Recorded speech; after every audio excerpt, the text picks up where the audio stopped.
Andhra Pradesh high court కీలకమైన digital విప్లవాన్ని తీసుకొని వచ్చింది.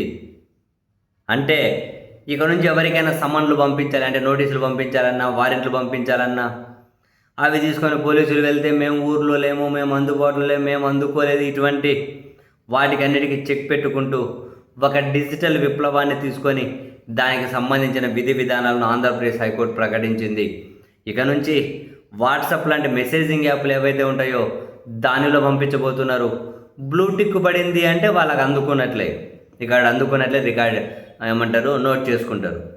కొందరు మరి టిక్స్ లేకుండా పెట్టుకుంటారు, అప్పుడు ఏం చేస్తారో తెలియదు. కానీ మొత్తం మీద అయితే ఇప్పుడు హైకోర్టు తీసుకొచ్చినటువంటి డిజిటల్ నిబంధనలు కనుక చూస్తే కోర్టు సమన్లు వారెంట్లను నేరుగా నిందితులు, సాక్షులు, బాధితుల వాట్సాప్లో వంటి మెసేజింగ్ యాప్లు, ఈమెయిల్ ఐడీలకే ఇకపై పంపేస్తారు. బ్లూటిక్ పడిందా సమన్లు వారెంట్లు అందినట్లే. మెసేజ్ డెలివరీ అయినట్లు చూపే స్క్రీన్ షాటు లేదా ఫోటో ఏదైతే ఉందో దాన్ని పోలీసులు కోర్టుకు సమర్పిస్తే సదరు వ్యక్తికి సమన్ వారెంట్ అందినట్లే అని కోర్టు నిర్ధారించుకుంటుంది. ఒకవేళ అధికారిక ఈమెయిల్ ఐడికి సమన్లు వారెంట్లు పంపితే సర్వీస్ ప్రొవైడర్ నుంచి వచ్చే డెలివరీ రిపోర్ట్ని అసలైన సాక్ష్యంగా పరిగణిస్తారు.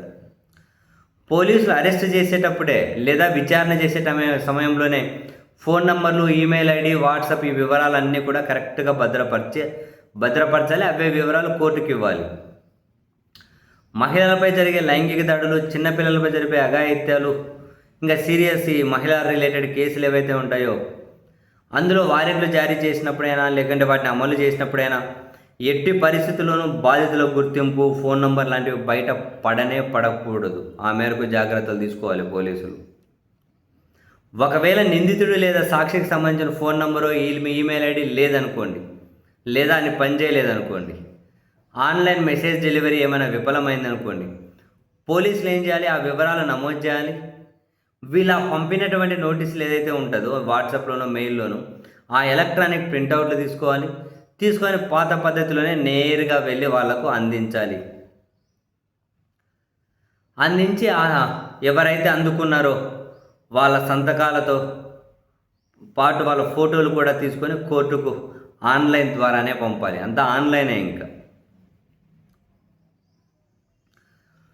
పోలీస్ స్టేషన్ అధికారి వారెంట్ను నిందితుడికి అందజేసినా లేదా కొన్ని కారణాల వల్ల అందజేయలేకపోయినా దానికి సంబంధించిన నివేదికను కూడా వెంటనే కోర్టుకు పంపాలి.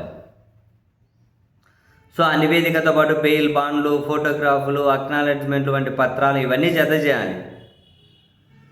అంతా ఎలక్ట్రానిక్ అంటే కాగితాల రూపంలో కాకుండా ఎలక్ట్రానిక్ రూపంలోనే కోర్టుకు పంపాలి. ఇట్లా చాలా నిర్ణయాలు తీసుకున్నారు. మొత్తం మీద ఆంధ్రప్రదేశ్ హైకోర్టు ఇంకా ప్రధానంగా వాట్సాప్ ద్వారానే నోటీసులు పంపించడం, తిరిగి పోలీసులు కోర్టుకు సమర్పించడం అంతా ఇంకా వాట్సాప్ ద్వారానే జరగబోతుంది.